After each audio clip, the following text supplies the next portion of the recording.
कोई भी माउंटेन को सबमिट करने के लिए दोस्तों 4 चीज़ों की बहुत इंपॉर्टेंस होती है, 4 फैक्टर्स बहुत इंपॉर्टेंट होते हैं। उसकी लोकेशन दोस्तों, उसकी एल्टीट्यूड। 1954 का जो एक्सपीडिशन होता है ये इंतहाई फेनोमिनल एक्सपीडिशन होता है, जिसमें फर्स्ट टाइम इटालियंस बेसिकली पुरजोश होते हैं इस अटेम्प्ट के लिए, और उनको पता होता है कि हमने ये अटेम्प्ट करना ही करना है। इसलिए दोस्तों इस 1954 के अटेम्प्ट सक्सेसफुल हो जाता है, जिसमें दोस्तों तकरीबन 700 पोर्टर्स को यूज किया जाता है। 6 साइंसदानों पे मुश्तमिल ये जो मुहिम होता है, इसमें जो लीड कर रहा होता है वो भी एक साइंसदान होता है, जिसका नाम होता है दोस्तों आर्बितो सीओ। इटालियन प्रोनाउंसिएशन है उसका नाम है। सो दोस्तों इस तरह ये मुहिम कामयाब हो जाता है। मगर इसमें एक खास बात ये होती है कि दोस्तों इसमें भी नेटिव हुंजाई पोर्टर्स होते हैं, जिनका नाम होता है मोहम्मद अताउल्ला और अमीर मेहदी नाम के हुंजाई पोर्टर्स होते हैं, जिनका कहा जाता है दोस्तों कि उनकी तगोदो और उनकी मेहनत से ये एक्सपीडिशन कामयाब हुई थी। केटू के दामन में खामोशी रहती है और कहीं साल लगते हैं। उसके बाद 1977 में फिर से एक नए शो स्टार्ट हो जाता है। 1977 का जो एक्सपीडिशन है दोस्तों, ये भी एक जापानीज एक्सपीडिशन है। सेम रूट को ये यूज़ करते हैं, अबरूजी जो स्पर है उसी को यूज़ करते हैं दोस्तों। इसमें भी एक नेटिव क्लाइंबर होता है जिनका नाम अशरफ अमान है, और इसके साथ एक जापानीज टीम होती है जो कि सक्सेसफुली सबमिट करती है। उसके बाद दोस्तों 1978 में एक अमेरिकन एक्सपीडिशन नॉर्थ साइड से अटेम्प्ट करती है और कामयाब हो जाती है। दोस्तों ये पॉइंट होता है जहां पे बेसिकली एक नया रूट डिस्कवर होता है 1978 के उस दौर में। फिर उसके बाद दोस्तों एक और अटेम्प्ट होता है 1981 में, जो कि एक जापानीज टीम के साथ फिर से एक नेटिव क्लाइंबर होता है जिनका नाम नज़ीर साबिर है। ये अटेम्प्ट भी बहुत ही फैसिनेटिंग अटेम्प्ट होता है दोस्तों। ये अटेम्प्ट बेसिकली एक और नए रूट के साथ, साउथ वेस्ट फेस के साथ फेस रिच के उस रूट को यूज़ करते हैं और सक्सेसफुली अटेम्प्ट करते हैं। दोस्तों जो नेटिव क्लाइंबर नज़ीर साबिर है वो 1977 का जो एक्सपीडिशन होता है उसमें भी होता है, बट वो उनको वेदर का विंडो नहीं मिलने की वजह से उस वक्त वो सबमिट नहीं कर पाते। बट 81 का जो एक्सपीडिशन होता है इसमें ये नए रूट को यूज़ करते हैं और फिनोमिनली सबमिट करते हैं।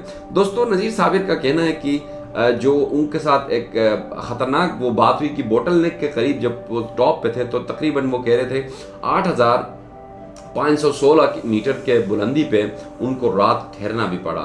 उसका रीज़न ये था कि 3 घंटे तक उन लोगों ने डिग किया और थोड़ा सा स्नो में होल बना के वहाँ पे उन लोगों ने नाइट गुजारा है सबमिट करने के लिए। सो दोस्तों जो K2 है, K2 को सबमिट करना बातों में बहुत इजी लगता है, but practically it's very difficult and very challenging.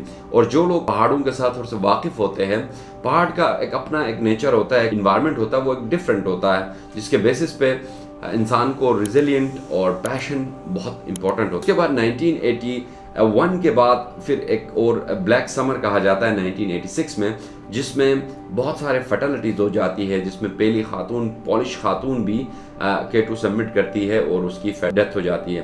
So expedition भी बहुत इटसेल्फ यूनिक था, वो इसलिए कि वो मैजिक लाइन को, पॉलिश लाइन को यूज़ करते हैं। वो भी एक नया रूट होता है जिसके बेसिस पे ये इसका नाम भी पड़ा है मैजिक एंड पॉलिश लाइन। बहुत सारे मुहिम स्टार्ट हो जाते हैं 1990s में। एक जापानीज फिर से नॉर्थ साइड से अटेम्प्ट करते हैं और कामयाब हो जाते हैं।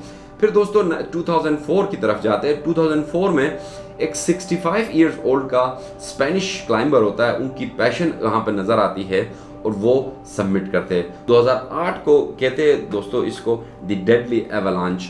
वो इसलिए कहते हैं दोस्तों कि इसमें बहुत सारे 11 क्लाइंबर्स थे, जिसमें एक लोकल क्लाइंबर भी, नेटिव क्लाइंबर भी कहा जाता है उसको, मेहरबान करीम, उनको भी इस 2000 डेडली एवलांच के उस इंसिडेंट में मारे गए थे। सो दोस्तों K2 जहाँ पे 4 बंदों को होस्ट करता है तो वहाँ पे एक बंदे की कुर्बानी। सो ये एक ट्रेडिशन है और ये एक किस्म का वहाँ पे मौसमी हालात है, उसकी वजह से ट्रेंड सेटल हो गया कि कोई भी माउंटेन को सबमिट करने के लिए दोस्तों 4 चीज़ों की बहुत इंपॉर्टेंस होती है, 4 फैक्टर्स बहुत इंपॉर्टेंट होते हैं। उसकी लोकेशन दोस्तों, उसकी एल्टीट्यूड, वेदर और टेक्निकल डिफिकल्टीज। सो दोस्तों ये 4 फैक्टर्स बेसिकली आपको हेल्प आउट करती है माउंटेन को सबमिट करने के लिए। दोस्तों लोकेशन K2 की बहुत रिमोट है, जिसकी वजह से ऑलरेडी मुश्किलात का सामना करना पड़ता है। अस्कुली वैली, जो लास्ट वैली जिसको कहा जाता है, बनता है दोस्तों, वो अपर स्ट्रीम है। अपर स्ट्रीम पे वैली है। उसके बाद से K2 के दामन तक पहुंचने के लिए, जहां पे कॉन्कोडिया है और बेस कैंप जिसको कहा जाता है, वहां तक पहुंचने के लिए भी तकरीबन आपको 200 किलोमीटर पैदल चलना पड़ता है, जिसमें रिवर्स क्रॉस करने पड़ते हैं, different streams, high up slopes, and ये सारी चीज़ें क्रॉस करके, ग्लेशियर्स क्रॉस करके आपको पहुंचना पड़ता है। एक तो ये रिमोट एरिया। दूसरा दोस्तों एल्टीट्यूड दोस्तों, जैसे ही आप माउंटेन्स के ऊपर चढ़ते जाते हैं तो एल्टीट्यूड चेंज होता जाता है, वो एक ही नहीं रहता है। सी लेवल से एल्टीट्यूड चेंज होता है तो आपको सांस लेने में, आपको चलने में, आपको ऑक्सीजन कंज्यूम करने में तो ये प्रॉब्लम्स क्रिएट होती है। उसके अलावा दोस्तों, जब आपके बॉडी के अंदर ऑक्सीजन की कमी होती है तो ऑटोमेटिकली आपका जो माइंड होता है वो थक जाता है, और उसके बाद आपकी जो एनर्जी होती है वो ऑटोमेटिकली 50% डाउन हो जाती है। सो एल्टीट्यूड बड़ा मैटर करता है K2 के ऊपर दोस्तों। K2 का जो एल्टीट्यूड है, दूसरा दुनिया का सबसे बड़ा चोटी है, तो आप अंदाज़ा लगा सकते हैं कि कितनी इंटेंसिटी होती होगी यहाँ पे इस एल्टीट्यूड की वजह से।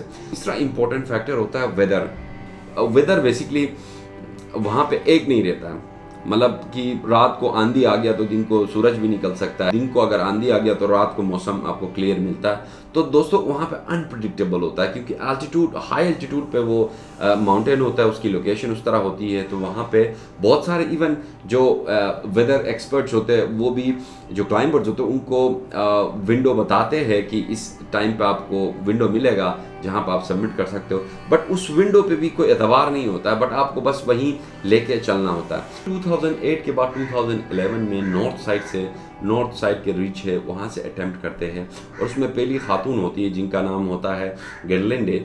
ये बेसिकली वो खातून होती है जो 8,000 जो माउंटेन होते हैं उन तमाम को सबमिट कर चुकी है।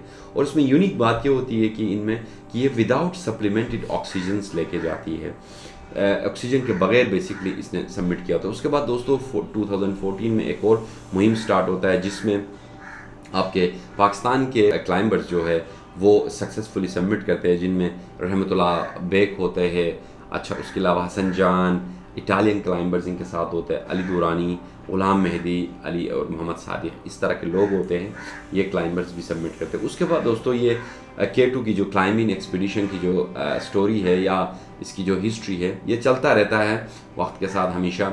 जुलाई और अगस्त और उसके अलावा विंटर्स में भी अपने दामन में बहुत सारे इंटरनेशनल और नेशनल जो क्लाइंबर्स होते हैं, और उसके अलावा जो कमर्शियल एक्सपीडिशन के लिए जाते हैं, उन तमाम को दोस्तों अपने दामन में होस्ट करता है, और कुछ को वो सक्सेस देता है, कुछ को अपने ड्रीम्स में कंप्लीट होने देता है, कुछ अनफॉर्चुनेटली उनकी मौत हो जाती है। सो दोस्तों ये 2021 में जो नेपाल के एक टीम होती है वो भी अटेम्प्ट करती है, नेपाली क्लाइंबर्स, ये भी एक अपने उसमें एक नया रिकॉर्ड होता है। विंटर्स में K2 को किसी ने सबमिट नहीं किया होता है, ये भी इनका जो एक्सपीडिशन होता है वो उसमें 8,000 जो होते हैं वो उनको शॉर्टेस्ट टाइम में कंप्लीट करते हैं, और ये दुनिया में पहला रिकॉर्ड है दोस्तों। और उसके साथ साथ दोस्तों बहुत सारे उसके बाद कमर्शियल जो लास्ट 10, 15, 20 सालों से जो कमर्शियल एक्सपीडिशंस है, उसने क्लाइंबिंग की जो कम्युनिटी है उसको हिला के रख दिया है, क्योंकि जो नेपाली शेरपाज है वो रोप्स लगा के ऊपर तक कमर्शियल एक्सपीडिशन जो क्लाइंबर्स होते हैं या जो शौकीन होते हैं माउंटेन्स पे चढ़ने के लिए, वो उनको लेके जाते हैं। जैसे एक फ़ीमेल है नाइला यानी, इसने भी सबमिट किया दोस्तों K2, ये भी पाकिस्तान की फ़र्स्ट खातून है जिसने सबमिट किया। उसके अलावा दोस्तों एक और नेटिव क्लाइंबर्स जिसका नाम सरबाज खान है, इसने भी तकरीबन 8,000 कंप्लीट किए हैं। एक 8,000 रहता है इनका, मेरे ख्याल में वो इस साल भी वो अटेम्प्ट करने चाह रहे हैं। इसी तरह दोस्तों शरोज़ नाम का एक क्लाइंबर है जो कि पाकिस्तान का, ये भी यंगेस्ट क्लाइंबर कहा जाता है, और इसने भी K2 को सबमिट किया है। दोस्तों इस तरह बहुत सारे ऐसे स्टोरीज़ हैं जो कि इस K2 के साथ जुड़े हुए।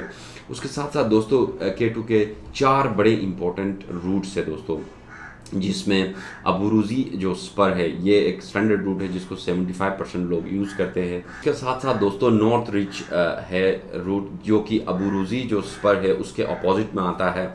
ये चाइनीज़ साइड पे पड़ता है दोस्तों। चाइना कंट्री के जो साइड से जो K2 का फेस बनता है वहाँ से अटेम्प्ट करना पड़ता है। तकरीबन ये इंतहाई लॉन्ग और डिफ़िकल्ट कहा जाता है, और इसमें कहते हैं कि इसको करने के लिए, इसको अटेम्प्ट करने के लिए बहुत डिमांडिंग और पैशन और रेजिलियंस की दरकार होती है, और ये सिर्फ के सिर्फ एक अच्छा क्लाइंबर ही कर सकता है। उसके अलावा यहाँ पे कमर्शियल एक्सपीडिशंस का नामुमकिन है दोस्तों। इस मैप में मैंने बताया है, इसमें ABCD लाइंस मैंने लगाई हुई है। उसमें देखिए तो A रिप्रेजेंट करता है वेस्ट रिच को, जो कि 1981 में यहाँ से बेसिकली आपके नज़ीर साबिर और उनके जापानीज़ के साथ जो टीम थी उसने सबमिट किया था पहली दफ़ा। दोस्तों जो B है इसमें वेस्ट फेस है, 2007 में ये अटेम्प्ट हुआ था। उसके बाद C जो है इसको नॉर्थ वेस्ट रिच भी कहा जाता है, जिस हुआ था जबनी 1990s में जापानीज़ ने बेसिकली ये अटेम्प्ट किया था। ये भी चाइनीज़ साइड पर आता है दोस्तों। और D जो है ये नॉर्थ रिच है, जो कि 1982 में बेसिकली ये सबमिट हुआ था। और दूसरा जो E बनता है दोस्तों नॉर्थ ईस्ट रिच है दोस्तों, जिसको 1978 में अटेम्प्ट किया था। इनको यूज़ करके बेसिकली आप K2 तक पहुंच सकते हैं दोस्तों। यहाँ पे हम अपनी जो K2 की दास्तान है इसको यहाँ पे एंड करते हैं। अगर ये वीडियो आपको इन्फॉर्मेटिव और अच्छी लगे तो ज़रूर लाइक, सब्सक्राइब एंड शेयर कीजिएगा। नेक्स्ट जो टॉपिक होगा दोस्तों, इसमें आप कमेंट्स में हमें बताएंगे कि आपको कौन से माउंटेन एक्साइट करती है, जिसकी आप स्टोरी सुनना चाहते हैं। वो कमेंट में हमें बताएं, हम आपके लिए लेकर आएंगे। Thank you so much for watching this video.